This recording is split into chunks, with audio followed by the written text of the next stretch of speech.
an balma lamɛnnikɛlaw aw salam aleikum aw tulo bɛ arajo Bamako 24 de kan na ka bɔ Mali kɔnɔ na minnu bɛ k'an lamɛn jamana fan o fan jamana kɔnɔ ni jamana kɔ kan k'aw bɛɛ lajɛlen fo ni k'aw ko ɲuman dɔn aw sɔgɔlen b'aw ka arajo Mali la Bamako 24 min bɛ n'a bɛ kunnafoni latɛmɛ aw bɛɛ lajɛlen tɔgɔ la diɲɛ ma don o don a balimakɛ n'aw denkɛ Abdulaye Kulibali fɛ k'a sɔrɔ ɲɛmaaba n'i y'a sɔrɔ o bɛ tali kɛ Jeje Sare la ale bɛ ka baaraw bɛɛ lajɛlen jateminɛ k'aw fo ni k'aw ko ɲuman dɔn faso kɔnɔ ni faso kɔ kan dɔ yɛrɛ t'aw ma k'aw sigi ni k'aw ka kunnafoni ma kɔnɔ kunnafoni ni dalilu don tiɲɛ ni Ala ye siranya kan kunnafoni gɛrɛgɛrɛ anw sigilen filɛ kɛnɛ kan. O de kan ka bɛ bi kunnafoniw lase waati ma bi ye juma ye bi juma bɛnnen bɛ nansarasan kalo 12 ye décembre kalo bi o tile 9 ye ka bɛn 2022 san ma farafin kalo min n'o ye lasiri 2 ye an b'a ladɔnniya k'a fɔ bi o tile 14 ye jace la san kalo 5 na hijira san 1444 san do o de bɛ kɛ Ala k'a ɲɛ ka d'a ma bakuruba fɔla bi kunnafoni filɛ k'a ladɔnniya k'a fɔ dɔgɔfurancɛ in kɔnɔna na Kayi marabolo kɔnɔna na kɛrɛnkɛrɛnnenya Bafula bɛ marabolo kɔnɔna na dugu min n'a bɛ fɔ a ma ko Jalan a yirala k'a fɔ ko cɛ marifatigi dɔw kɔnɔna na marifaci baara dɔw kɔni kɛ yen nɔ maa 2 joginna o ko kɛra cogo jumɛn kunnafoni ɲɛfɔli ko la fo ka taa se Dɔnsan marabolo kɔnɔna na kɛrɛnkɛrɛnnenya Montorokaw fɛ yen nɔ yen dugudenw kɔni y'a yira k'a fɔ ko ni waati laban ninnu na ko gɛlɛya kɔni b'olu la dɛ ko balo kɔni tɛ yen nɔ ko kɛra cogo jumɛn kunnafoni ɲɛfɔli ko la kalo damadɔ tɛmɛlen kɔfɛ Mali premier ministre n'o bɛ tali kɛ Dr Choguel Kokala Mayiga dɔgɔfurancɛ kɔnɔna na ale ye munumunu salo kɔni kɛ ka se ka taa bɔ a ka kulu ma n'o bɛ tali kɛ M5 RFP Jabala kɔnɔna na o ko kɛra cogo jumɛn kunnafoni ɲɛfɔli ko la Mohamed Ali Bacili ale y'a yira k'a fɔ ko Asimi Goita ale kɔni bɛ ka wulikajɔ min kɔni kɛ ni ka se ka maaw kɔni nommé ni ka se ka yɛlɛma don jamana sariya suma la ko a man tɛ ka o baara in kɔni kɛ o ko kɛra cogo jumɛn kunnafoni ɲɛfɔli ko la ninnu de bɛna kɛ kunnafoni la kumaba bi ka fara kunnafoni wɛrɛ kan o lase ma o denkɛ n'a balimakɛ fɛ Sidiki Kulubali Ala k'a ɲɛ ka d'an ma ka kɔ kunnafoniw ɲɛ an bɛ foli ta ka ɲɛsin bɛɛ lajɛlen ma maa y'an wele jamana kɔnɔ ani jamana kɔ kan ka se k'an wele ka foli bila an na ka sababuya kɛ an fari tun man jo bi kɔni kɛnɛya kɛra alihamudulilayi baaraw kɔni a n'u donna bi an bɛ bɛɛ lajɛlen fo maa y'an wele nɛgɛjuru sira fɛ maa sera an fɛ denbaya la ka se ka taa foliw kɔni kɛ an bɛ bɛɛ lajɛlen fo k'u tanu k'u barikada yarabi Ala k'an bɛɛ lajɛlen sara Ala kana si sara n'a ɲɔgɔnna ye kunnafoni an b'a daminɛ k'a ladɔnniya k'a fɔ furancɛla fanga ɲɛma u b'u sɔn hali bi wulikajɔ kɔni talen bɛ n'aw hakili b'a la kabini kuma jan fɛɛrɛw kɔni tigɛlen bɛ k'a yira k'a fɔ ko bugunatigɛ sɛbɛn min n'a bɛ fɔ a ma ko carte d'identité biométrique o min baaraw kɔni kun latigɛlen bɛ a yirala ko k'a bɛna sigi sen kan o bɛna bila carte nin na fo ka taa se carte d'identité civile k'a bila o nɔ na o carte d'identité biométrique min n'a fɔla ko a baaraw bɛna sigi sen kan kunungo a baara kunfɔlɔ baaraw kɔni daminɛna an ka jamana kɔnɔ wa yirala k'a fɔ ko fɛɛrɛ de bɛna tigɛ ni baara bɛɛ lajɛlen bɛna kɛ an ka jamana kɔnɔna na jamana kɔnɔden bɛɛ lajɛlen bɛ se k'a sɔrɔ cogo an bɛ dugawu de kɛ ni baara kura min n'a daminɛlen filɛ nin ye yarabi Ala ka nin kɛ ɲɛta ye ka ɲɛsin maliden bɛɛ lajɛlen kelen kelen ma n'an bɔra ye kunnafoni y'a yira k'a fɔ ko kunungo ko wulikajɔ kɔni kɛra jamana ɲɛmaaw fɛ kɛrɛnkɛrɛnnenya finitigilakaw ka se ka taa balo kɔni di farabugukaw ma o min kɔni kɛra a kɛra nisɔndiyako de wulikajɔ kɔni kɛla jamana ɲɛmaaw fɛ ka se ka taa balo kɔni di nka o y'a yira k'a fɔ hali bi olu kɔni wele bila jamana ɲɛmaaw ma fɛɛrɛ bɛɛ lajɛlen kɔni ka kɛ balo kɔni bɛ ka taa di olu man kan u mago bɛ sira kɔni ka se ka bɔ olu bɛ se ka taa ni ka segiw kɛ cogo min na jango u yɛrɛ bɛ se k'u ka balo ɲini u yɛrɛ kolo la cogoya min na k'olu ka laɲini y'o de an bɛ dugawu de kɛ fɛɛrɛ bɛ se ka sigi sen kan yaasa o baara bɛ se ka sabati yarabi Ala k'an bila o sira kan n'an bɔra ye Montorokaw fɛ yen nɔ n'o bɛ tali kɛ Dɔnsan marabolo kɔnɔna na yenmaw kɔni ye wele bila jamana ɲɛmaaw ma fɛɛrɛ sugu bɛɛ lajɛlen kɔni ka kɛ balo o bɛ se ka sɔrɔ cogoya min na u y'a yira k'a fɔ olu ka balo bɛɛ lajɛlen kɔni gɛlɛyaw kɔni bɛ yen nɔ dɛ yaasa k'a pereperelatigɛ d'a ma Montoroka dɔ b'an bolo nɛgɛ kan ale b'a ɲɛfɔ an ye e tɔgɔ ni jamu ne ye jɔn ye ka bɔ min Usman Ongoiba ka bɔ Mondoro ko gɛlɛya jumɛn de b'aw kan Montorokaw fɛ yen nɔ an ka sigida la wallahi gɛlɛya caman bɛ an kan dɛ dumuni ko wallahi nansɛn foyi tɛ an bolo yan kɔgɔ tɛ mazini tɛ yen hali ji yɛrɛ tɛ yen kɔlɔn yɛrɛ ji bɛrɛ t'a la yɛrɛ mun de bɛ k'aw bali ka nin sɔrɔ nin waati la wallahi ja disu mɔgɔ tɛ bɔ mɔgɔ tɛ don hali kilo kelen mɔgɔ tɛ se ka taa yen an ka bidigi ɲinɛ dɔrɔn de b'a kɔnɔ foyi t'a kɔnɔ wallahi bidigi kɔnɔ foyi de tɛ yen hali fini hali sanbara foyi tɛ yen hali essence wallahi foyi de tɛ Mondoro yan jamana lakanabaaw tɛ yen nɔ wa wallahi jamana lakanabaaw o bɛ yen wallahi o bɛ yen dɛ olu fana bɛ yen wallahi o bɛ ka baara kɛ dɛ wallahi mais ja disi ninnu o tɛ sɔn ka mɔgɔ ka don mɔgɔ ka bɔ foyi mɔgɔ si tɛ don mɔgɔ si tɛ bɔ Mondoro kɔnɔna na an damaw de bɛ yen i ma hali siya yɔrɔ foyi tɛ an kan an damaw de bɛ yen ɔngɔ b'a damaw an dama de be wallahi mawati bo mawati do hal dugum be an kera fa anti shega tayi olu fanatina hal 1 kilometer anti shega bo ga tayi ni eta ron jadi nuru ifa on ma imine ga tanai obuna na ka yele yirkan an ka dugu laje imaya hal ni mawati lem bora don o ba fo telephone na ko mawati lem boto file aita kumbe ka mina ka nanai iba fo mali fama nyana ko o ka andeme de wallahi o ka andeme sino wallahi hal bi ambe chogomna hal kiletan duru an sorolata wallahi saya bi bo mondoro kono chama de bi bo mondoro kono hal fura kise wallahi docteur so fura kise foite imaye mogo be banalendo wallahi farga mogo be banalendo foide te ambolo sécurité fura kise te foide te mondoro wallahi ande sarade wallahi sidingu iba fo mali nyema we o ka andeme de wallahi na o mandeme kasara bi shamma de parce que ko kasara o de ban kansa Ousmane ibi gane kuma min fota ebe mondoro krefe dugu do la yalma ebe mondoro dugu yere de kono ne be mondoro dugu konnana nande aya yira ka foko fere fente bitigi shi kono yalma akumita minanta yoro jmena kana wa dugu konnana minata yoro o te ambolo de fo rawi kana ni rawi nana o mina ni dondonde ni o te kalo woro ha wallahi ni rawi nato ambi tulo lude fe ambi war kiki o bi sugoro boro kele nyona malo boro kele nyona o bana na o bana ta yoro fo tanna araye mune arabe gaddu changement mo nunu anga fama changement nunu nega kuma kan laba walla iba fo fama nyana asmini aga premier adjoint o ka andeme wallahi o ka andeme ko sebe parce que anda alendo luka ne mo andeme wallahi mondoro ci to fla ko mo biga nyino am faade ni tume talike Ousmane Ongoy bala mondoro ka ofeno uya fo chogomuna jamana nyama ka fere bela jilingo wuliga joka taka nyeshi mondoro ka ma uya yira ka fo gelade da kon ye ulutai ngami duwodi ke fere bse kana basigi banga jamana soro yarabi ala kan blo siraka namburai ali billa kana balya ko umu konnana kay marabolo kana kerengana bafla be komini konnana jalankaw feno yira la ka fo dogo franjay konnana che marfatigi do konnana kasaka na marfachi do konike uluga lagol so konnana fokata se osoforo ulu jabalama kuna funyo ka fola ko marfakisa ko ne kay lagol karamgo do ko jogi wa osoforo do fene ko fene jogi na ko senfe ya saka privatike dama jalanga do wa nyefa angulu lame fitiri ni safoche marama fen kun kan bora kwa na fo maraba kaneto biro yero kono ne hakilla ngo iba soro commission elema sera petarni tigu be petariti ngo biso me kun kan abe fara kan date bala wala bonne bora mairie biro kono ka bo kuru kono o nya soro an ka oze fore ke logele mbero mina kun kan imbe ka bo yende mo problème ne kondo o mo woro do o be moto sabala o be ga nyokon ta kwa bon mo nu nana kana yero atake bon o nalen go mo guru na ko olu mo ko te population na olu mo ko be service barakala de la service barakala fa o mo ko de la donc olu mo ko te population kana guru ko te olu da dana abe à peu près 10 jours nyana bo mo ko non ko fole me ku be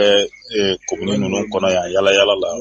o kuma sera hari fintikla ko ma mais commencer à vouloir kana patrouille ke kala je kuma mi ba fo population bolo est-ce que tiens donc mo pays olu nu ye nyoma wula kono lawla olu nana kana ko ya fo dugu kono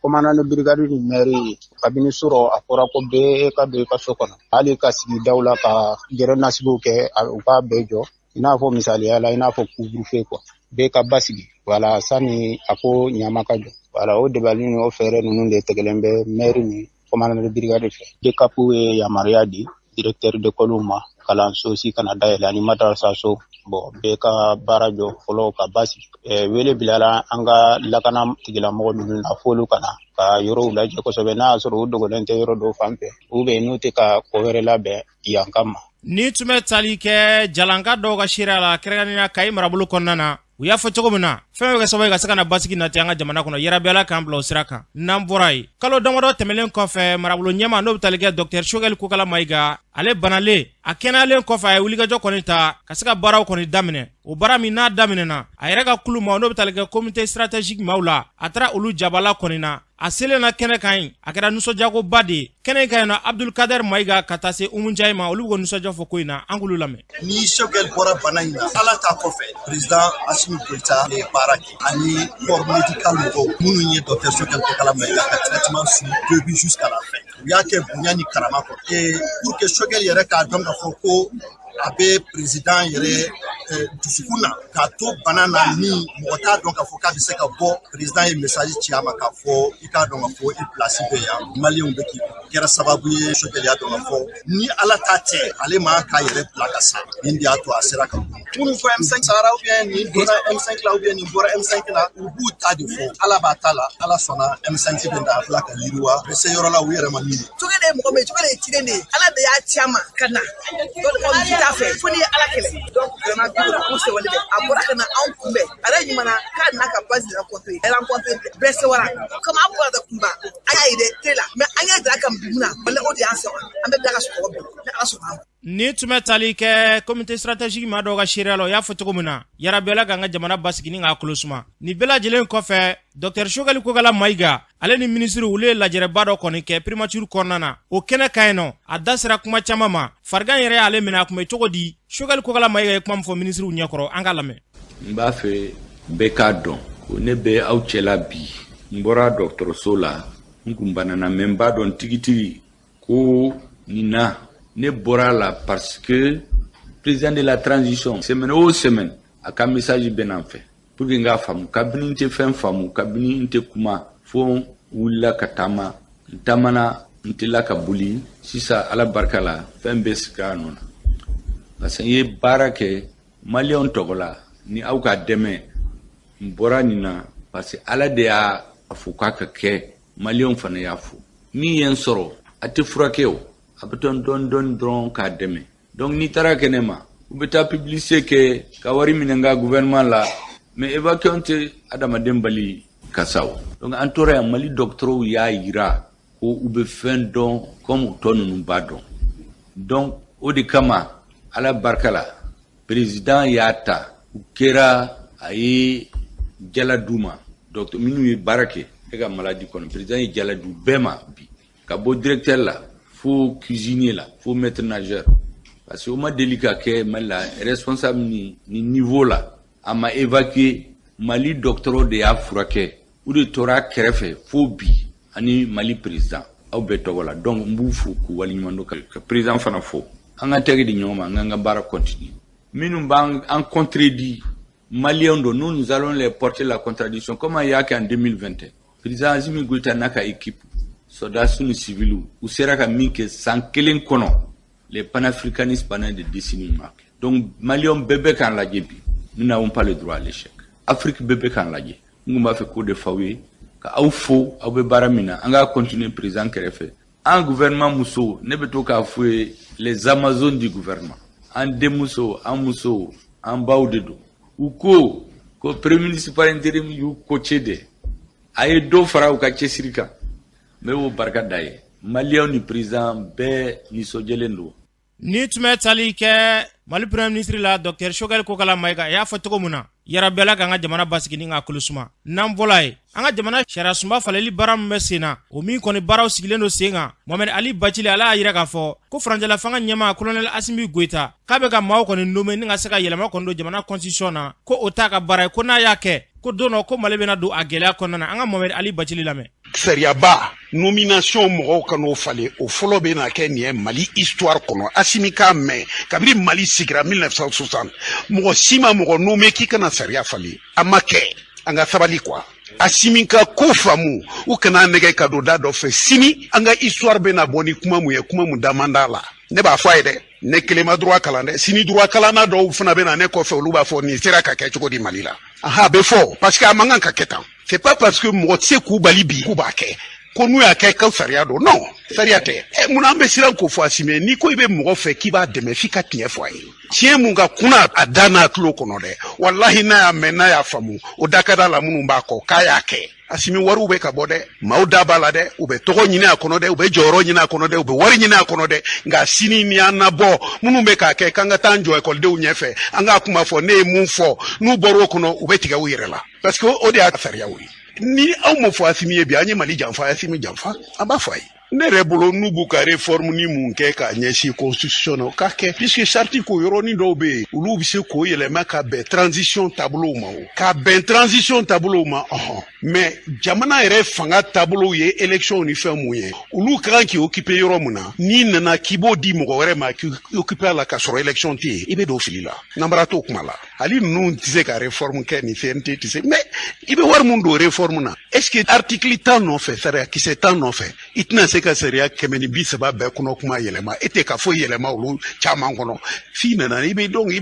yɔrɔnin dɔ de la tilen constitution kɔnɔ mais constitution la tilen ani b'a falen kelen tɛ o dun b'a la k'u b'a falen o de baara bɛ ka ko fɔ o de nafolo bɛ ka bɔ. Ni tun bɛ tali kɛ Mohamed Ali Bacili la u y'a fɔ cogo min na fɛn fɛn daga danga jamana na yarabi Ala k'an bila o sira kan n'an bɔra ye Bamakɔ hali de Bamakɔ kɔnɔ n'o bɛ tali kɛ suguba filanan Bamakɔ kɔnɔna na n'i y'a ta ka lajɛ Mali yɛrɛ kɔnɔna na suguba kɔfɛ sugu min bɛ yen nɔ hali de Bamakɔ maaw ka fɔ la k'o ye suguba filanan a yirala k'a fɔ ko u ka couloir dɔw kɔni bɛ yen nɔ n'o bɛ tali kɛ wa tɛmɛ sira dɔw la ko maa damadɔ kɔni bɛ k'a yira k'a fɔ k'u bɛna fɛɛrɛ kɔni kɛ ka se ka o yɔrɔ kɔni feere ni ka na cɔsi dɔw sigi ka to ka o musakaw kɔni minɛ wulikajɔ kɔni kɛla hali de Bamakɔ sifinnakaw fɛ k'olu kɔni tɛna jɛn n'o dɛ ko baara min kɛra ko maa 6 damadɔ k'olu de bɛ fɛɛrɛ tigɛ k'u bɛna se k'olu ka yɔrɔ kɔni feere k'o tɛ kɛ u ye nisɔngoya taama dɔ kɔni kɛ ka se ka wele bila jamana ɲɛmaaw ma an k'a maa dɔw ka seereya lamɛn. An b'a de Bamakɔ la hali Félix o fɔ bɔ yen bon bi basi tɛ an bɛ yan dɔwɛrɛ tɛ an bɛ sugu kɔnɔ yan magasinw de b'an bolo tɛmɛsiraw de b'an bolo an ka fédération dɔ bɛ hali de Bamakɔ la yan mɔgɔ 6 de don fédération tɛ dɛ mɔgɔ 6 de don a mɔgɔ 6 kɛlen bɛ ka kɛ Bamaɲinkuru de sugu kɔnɔ yan an b'a adressé autorité la autorité ni tulo t'an na lamɛn sugu tɛ Bamakɔ yan sugu mun ka bon n'ale Bamakɔ ye ni suguba tɛ bon an ka sugu bɛ lahala min na autorité a t'a kalama a ye don a ka n'a lajɛ fɛn b'anw na yan nous avons notre destin à main an bɛ yan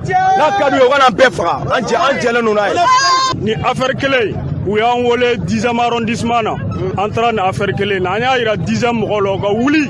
u yɛrɛ ka déplacer k'u sen bɔ kɔnɔkɔrɔ u ka na fɛn in lajɛ mɔgɔw ka couloir de don mɔgɔw tɛmɛyɔrɔ de don u ka n'a lajɛ n'a y'a sɔrɔ yɔrɔ in n'a bɛ se ka jɔ n'a tɛ se ka jɔ 10e mɔgɔw nana olu ye yɔrɔ in lajɛ olu yɛrɛ y'a ye tiɲɛ yɛrɛ la yɔrɔ in tɛ se ka jɔ mɔgɔw ka couloir de don mɔgɔw tɛmɛsira de don n'i y'a ye architecture ye tɛmɛsira ninnu bila u y'a bila de insécurité kana bonya sugu kɔnɔ. An ye kunnafonidilaw wele bi parce que dusukasi sɔnja o de bɛ ɲini k'an fa hali Bamakɔ kɔnɔ yan fo an yɛrɛ bɛ ɲini k'an yɛrɛ ɲininka n'a sɔrɔ anw ye maliyɛn ye ka nin sugu belebeleba in k'a fɔ mɔgɔ 6 o de ka sugu ta otage la k'ale sago bɛ kɛ jamana autorité ka tila ka da o kɔ kan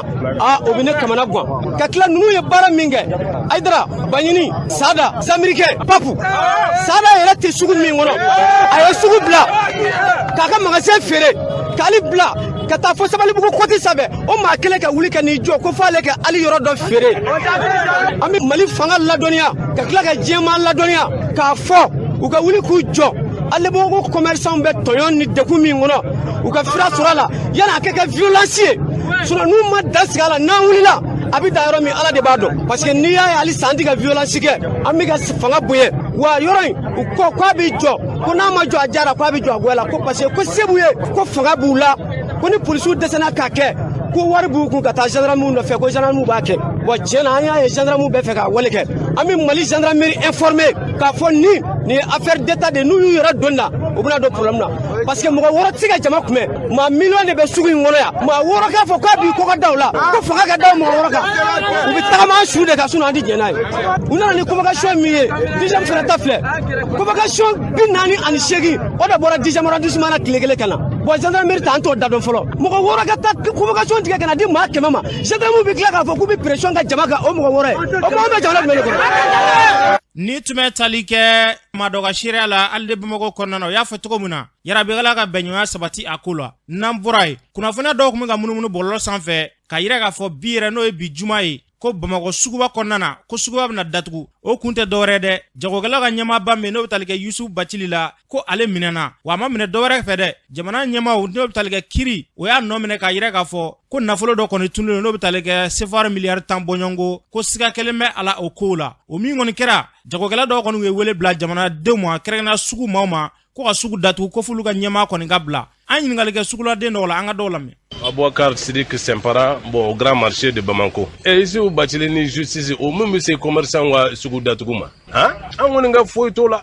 Ici, vous minez Ablalao, au Bani Jamana de Che. Eh, Nima du Kebiseka Minewa. Or, au Malikura. Malikura Fanatita Ningode. Nimi et Mindu. Ayato, Fanagata, au Hakilaïla, au Kata, au Kofo, Akata Yereje Alike. Ou de Kain. Ngane Ango Sugudatugu, Ningela Klina. Ha, Madara Hani Prezara, Mali Sugudatu. Ma Shideta Shita Datugu, Bega Taka Barala Tugu Minkadi. mansi ka nasɔngɔ ti bɔ isu batili kunna wala olu de y'u ba a ɲɛ dɔn ni ɲɔgɔn cɛ ye an kɔni ye darimɛ ɲininaw de ye juma don fo k'a ɲɛ hali juma min da o kɔ kan anw t'a bila yɛrɛ an b'a bila ka da mun kan mais isu batulu minɛni ni an ka sugu datugu bɛ ɲɔgɔn ye sira la wa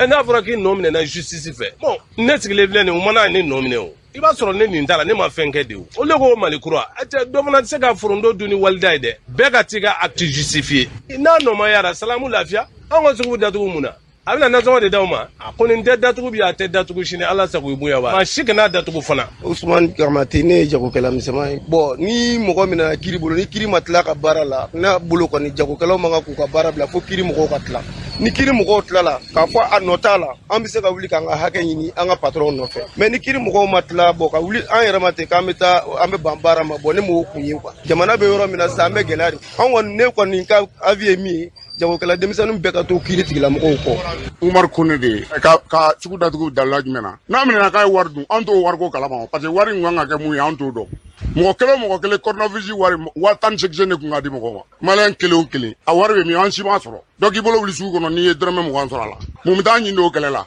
o fana an y'an baw ka mɔnifilɛ ci yan anw da donna kuma t'o ye k'u ka kɛlɛw kɛ u yɛrɛ ye an ka sira t'o la. Ni tun bɛ tali kɛ sugulama dɔw ka seereya la kunungo a yirala k'a fɔ maa minnu kɔni tun bɛ ka wele bila maaw ma ko fɛrɛ ka kɛ ko sugu ka se ka datugu u kɔni ye bataki bɔ k'a yira k'a fɔ ko a hakilina ye ko a bɔra a ma ko bɛɛ lajɛlen ka tiga feere kɛ a kɛcogo la an bɛ dugawu de kɛ fɛn bɛ se ka kɛ basigi ye ka n'an ka jamana kɔnɔ yarabi ala k'an bila o sira kan n'an bɔra ye desanburu kalo o kalo in n'o sera diɲɛ kɔnɔna na adamadenw ka jo sariyaw tɔbɔtɔli o baaraw kɔni bɛ sigi sen kan adamadenw ka hakɛ bɛ se ka matarafa cogoya mun na o baaraw sigila sen kan an ka jamana kɔnɔna na min bɛ tali kɛ CNDH ɲɛma n'o bɛ tali kɛ Agibu Buware la ale b'a ɲɛfɔ an ka lamɛn. ye donba de y'an bolo parce que nin y'a tako 14nan ye an bɛ nin lajɛ in boloda a bɛ fɔ kalo min ma ko adamaden hakɛ ani jo sariya kalo donc o bɛ fɔ ka da 10 décembre kan 10 décembre 1948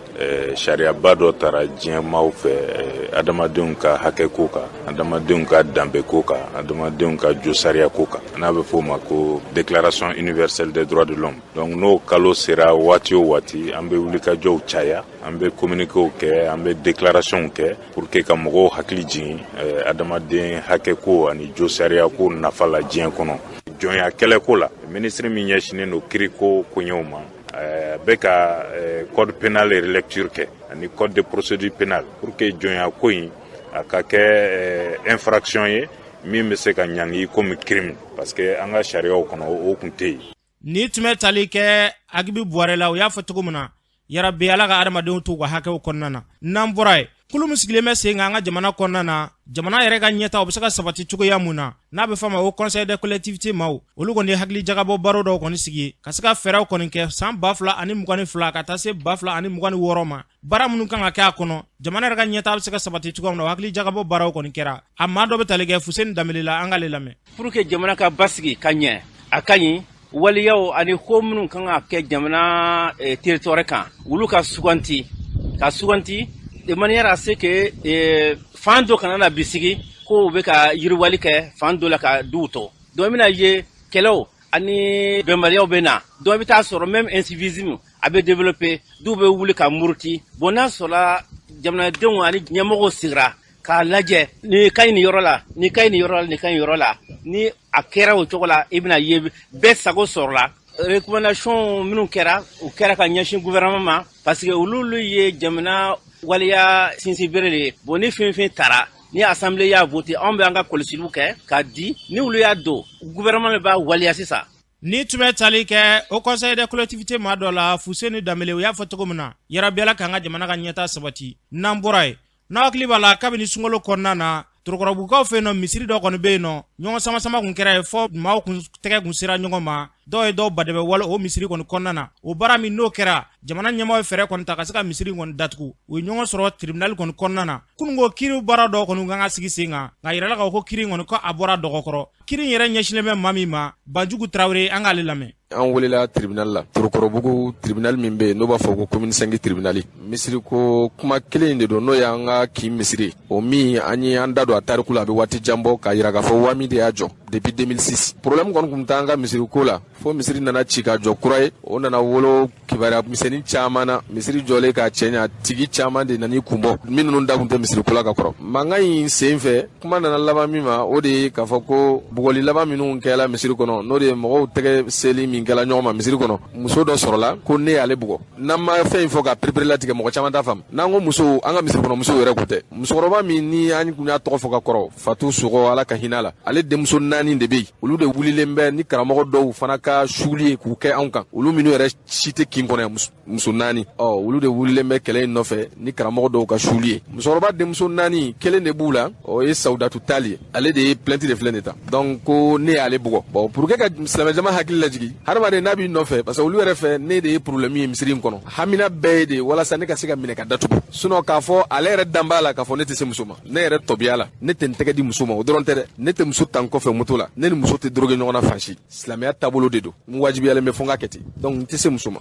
muso ni mèche muso ni produit muso ni vernis muso ni sɔnijanw olu k'a fɔ n'u da don misiriko kuma la ni diɲɛ laban tɔ bɛ kɛ ne yɛrɛ fɛ olu kan ka segin ala de ma fɔlɔ ka tuubi ka bɔ mèche dɔw ni fɛnw na fɔlɔ muso min filɛ ka plainte don ne kama tan dɛ o muso kelen de delila ka gazi bɔ a ka segi kɔnɔ k'a b'a fiyɛ ne la wa polisiw y'o ye gardiw y'o ye mais fɛn ma bɔ a la a kɛkun ye min ye dɔrɔn o de ye anw ka se ka décourager misiriko in na an ye san 15 kɛ ka misiri min tɔbɔtɔ an de b'a courant sara an de b'a ji sara wa anw tɛ kalo sara ta misiri in na anw ye misiri in tɔbɔtɔ ka sɔrɔ dɔrɔmɛ tan ni misiri ni mɔgɔ ni ɲɔgɔn cɛ wa an ka misiri an sigilen bɛ n'a ye don dɔ misiri in bɛ dayɛlɛ an bɛ don a kɔnɔ an b'an ka bato kɛ i n'a fɔ an kun b'a kɛ kɔrɔlen cogoya min na o de kama depuis misiri datugula fo bi an bɛ seli la kɛnɛma o walahi an ye samiya in bɛɛ kɛ ka seli kɛnɛma sanji yɛrɛ delila k'an gosi k'an to seli la silamɛ ɲɛnama b'a aseriya karamɔgɔ dɔw de b'u k'u su ko a ye na wurudi kɛ misiri kɔnɔ bon k'a sɔrɔ wurudikɛla yɛrɛ t'an ka misiri kɔnɔ wurudikɛla tɛ misiri kɔnɔ ka taa wurudikɛlaw ta fo kin wɛrɛ k'olu kana wurudi kɛ misiri kɔnɔ e y'o ye fan jumɛn fɛ bi an nana kiritigɛ bulon na donc o ko u y'a bila kalo tile 22 la ko kura donc ko kiritigɛ bilala o la ni tun bɛ tali kɛ misiri alimamu na Banjugu Tarawele u y'a fɔ cogo min na yarabi ala ka bɛnɲɔgɔnya sabati nin ko la n'an bɔra ye an ka jamana kɔnɔna na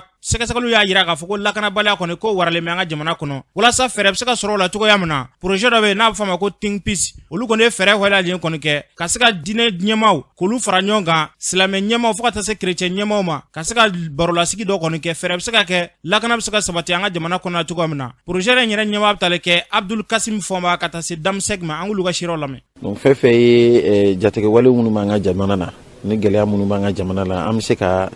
baara kɛ k'an bolo di ɲɔgɔn ma cogo jumɛn walasa o gɛlɛya ninnu ka ban an ka jamana kɔnɔna la an y'an ɲɛsin jɛkulu 2 ma an hakilina la n'i ye diinɛmɔgɔ ni karamɔgɔ bila ɲɛfɛ i bɛ se ka maga mɔgɔ caman na ɲɔgɔn fɛ diinɛmɔgɔ n'a kumana a bɛ se mɔgɔ caman ma diinɛmɔgɔ y'a jateminɛ diinɛ bɛɛ b'a kɔnɔ han chrétienw b'a la silamɛw musulmanw b'a la jatigɛwale kɛlɛli ni kuran ni hadisaw ni bibulu kumakanw ye a b'o la don o don juma o juma b'a la fitiri ni safo fɛ a b'a la a bɛ se ka yiriwa cogo di hali bi bɔlɔlɔsiraw fana fɛ pour que a dɔw ka ye k'a yakubaya maa fan caman ka se ka bɔ kunnafoni kalama a bɛ min fɔ a ka seli yɔrɔ ni batokɛyɔrɔw la laɲini o de ye. ni tun bɛ tali kɛ Abdul Kasim Fɔnba fo ka taa se Damsek olu ka siraw la o y'a fɔ cogo min na yarabi ala ka hakilinaw caya an ka jamana kɔnɔ n'an bɔra ye an ka kasobonw kɔnɔna na gɛlɛya min bɛ ta ka ɲɛsin maaw ma dansagawale minnu bɛ kɛ kasobonw kɔnɔna na Mali ni Moritani y'u tɛgɛ di ɲɔgɔn ma fɛɛrɛw bɛɛ lajɛlen ka tigɛ o baara bɛ se ka sigi sen kan cogoya min na Tumani Sangare ale b'a ɲɛfɔ an ka lamɛn. an bɛ dantɛmɛwale min na bi Sahel jamana kɔnɔ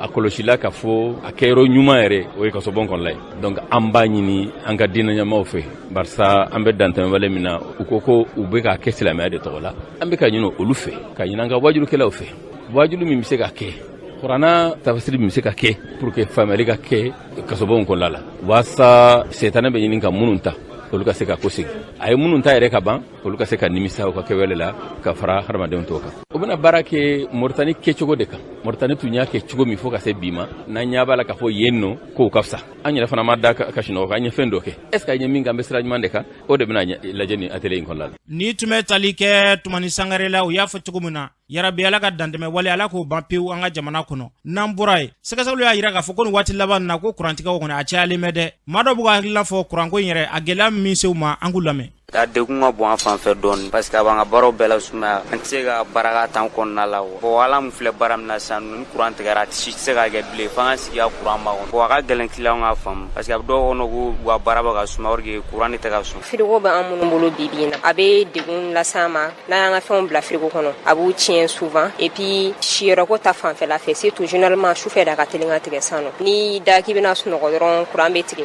donc courant mana tigɛ a bɛ empêcher ka sunɔgɔ wagati ninnu kɔnɔna la et puis même téléphone fɛnɛ ta fanfɛla fɛ souvent sufɛla ninnu i bɛ ka téléphone bila ka si minnu bɛ taa baarayɔrɔ la ko ni dugu jɛra u bɛ taa ni téléphone chargé len i b'a sɔrɔ su bɛɛ bɛ kɛ foyi tɛ don a la donc baarakɛyɔrɔ la très souvent l'accès n'est pas facile bɛɛ k'i ka téléphone chargé ɲɔgɔn fɛ baarakɛyɔrɔ la donc o degun dama dama dɔn ni tun bɛ tali kɛ maa dɔw ka seereya la kuranko gɛlɛya la u y'a fɔ cogo min na jamana ɲɛmɔgɔ ka fɛɛrɛ kɛ kuranko nɔgɔya bɛ se ka don a ko la cogo min na yarabiyala ko hakilinaw sabati n'an bɔra yen yirimajɔkaw fɛ yen nɔ ekɔli dɔ bɛ yen n'a bɛ fɔ a ma ko dadɔ kanta olu kɔni fɛ yen nɔ kulu fila ye bolodiɲɔgɔnma kɔni kɛ ka se ka na dɛmɛ dɔw kɔni ta ka ɲɛsin olu ka kalandenw ma fo ka taa se kalanso wɛrɛ kalandenw ma olu kɔni ye bolodiɲɔgɔnma kɔni kɛ ka se ka nin baara in kɔni sigi sen kan an ka ɲɛma dɔw ka seereya lamɛn Umu Danbele ale ka kuma bara la. Adama Kone ni an ma fu tɔnden dɔ ye an bɛ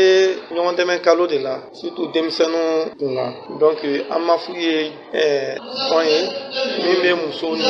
denmisɛnninw dɛmɛ o hukumu kɔnɔ an ni an partenaire dɔw bɛ Faransi n'o ye CESUF ye France maliyɛndenw de don u sigilen bɛ yen donc u ye jɛkulu sigi u n'an bɛ baara kɛ fɛn t'an bolo mais fitinin min b'an bolo an m'a dilan ni an badenw cɛ donc vraiment fɛn fɛn bɛ bɔ ni kalama ni dɛsɛ b'u la an b'a ɲini u fɛ u k'u madon association an ma fula a kɛla wolosɛbɛko ye a kɛla fɛn fɛn ye an bɛ jɛ ka solution ɲini a la u ye kɔsan na an ni Yirimajɔ mairie partenariat kɛ an ye wolosɛbɛ 300 dilan denmisɛnninw ye a taara fɔ 100 ni kɔ la mairie yɛrɛ an dɛmɛ kosɛbɛ a la o bi tɛ dɛ original yɛrɛ jumansiple a y'o de kɛ denmisɛnninw ye wolosɛbɛ tɛ minnu bolo n'a y'an contacté an fɛnɛ bɛ maire contacté Yirimajɔ maire contacté an seko ye min ye an b'a k'u ye parce que an kɔni bɛ Yirimajɔ Bakɔrɔbabugu secteur de la. Ne ye madame Sako Ramatu ye ne ye CESUF présidente de ye CESUF ye association min bangela France de donc ni activité in yɛrɛ nana an y'a miiri k'a fɔ ko denmisɛnnin dɔw bɛ yen franchement gɛlɛya b'u la gɛlɛya b'u parents na donc du coup o gɛlɛya a bɛ répercuter forcément denmisɛnninw fana kan donc u ka cahier ko n'u ka bic ko n'u ka école taga saki ko a ma nɔgɔ souvent ni dɔw ka cahier banna hali pour que parents ka se ka cahier san u bɛ se ka 2 jours 3 jours kɛ donc an y'a décidé k'a fɔ an bɛ fourniture scolaire dɔw d'u ma même ni école talen don a tɛ tiɲɛ parce que bɛɛ b'a dɔn au cours de l'année scolaire cahier bɛ se ka ban 2 fois 3 fois forcément den mako bɛ cahier la o de kosɔn an ye nin activité in laɲini ani an ma fo ka jɛn ka kɛ ɲɔgɔn fɛ. ni tun bɛ tali kɛ amafu ɲɛma dɔ ani CESUF ɲɛma dɔ ka seereya la o y'a fɔ cogo min na yarabiyala ka nin hakilina ninnu caya kɛnɛ ka ɲi nɔ Umu Danbele a ye ɲininkali kɛ dadɔ kanta yɛrɛ ɲɛma la n'o bɛ tali kɛ Sunkalo Sanogo la an k'ale ka seereyaw lamɛn. Sunkalo Sanogo ne ye complexe scolaire dadɔ kanta censeur en même temps directeur général an bɛ yan wula in na cérémonie dɔ de kɛnɛ kan association dɔ bɛ yen nɔ ko AMAF o ni CESUF donc u y'a laɲini ka Yirimajɔ secteur école 5 fara ɲɔgɔn kan ka donbolo kɛ ka ɲɛsin écoledenw ma seba tɛ minnu ye donc o y'an nakun ye wula in na cérémonie kɔni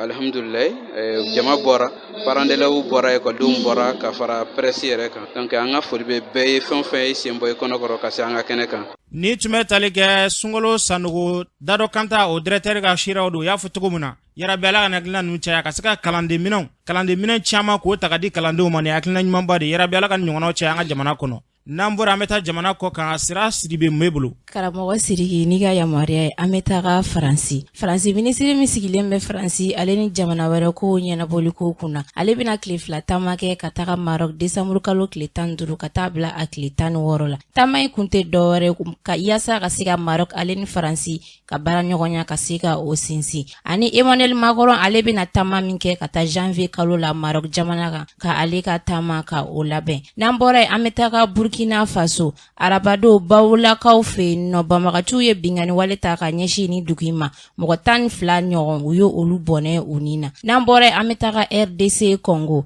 novembre kalo tile 29 ka taga bila a tile 30 la banbagaciw ye bingani wale ta ka ɲɛsin dugu 2 ma Nations Unies ale ka sɛgɛsɛgɛliw y'a yira kunu ko maa minnu bɔnɛla u ni na ko o ka ca ni maa 131 ye ko mɔgɔ 60 olu tunnen don muso 20 ani 7 bin kɛra olu kan ni wagati na jamana ɲɛmɔgɔw bɛ wuli ka jɔ la n'an bɔra yen an bɛ taga Chad maa 262 minnu minɛlen kun don ka u don kaso la san 2 ka taa bila san 3 kaso la kunu Njamela procureur ale ye bolobɔ mɔgɔ 80 kan ni olu ye denmisɛnnin minnu si ma san 18 sɔrɔ ni an ko olu ma ko mineur ni ma kofalen nu yɛrɛ kun donnen don kaso la kalo 1 ni tila u bɔlen don kaso la ni wagati na fɔlɔ n'an ko ma ko liberté provisoire karamɔgɔ Segi ɲɛ min sɔrɔ ni tiɲɛ ye Sira Sidibe y'a fɔ cogo min na yarabi Ala ka basigi nati Mali ni diɲɛ jamanaw bɛɛ lajɛlen ni ɲɔgɔn cɛ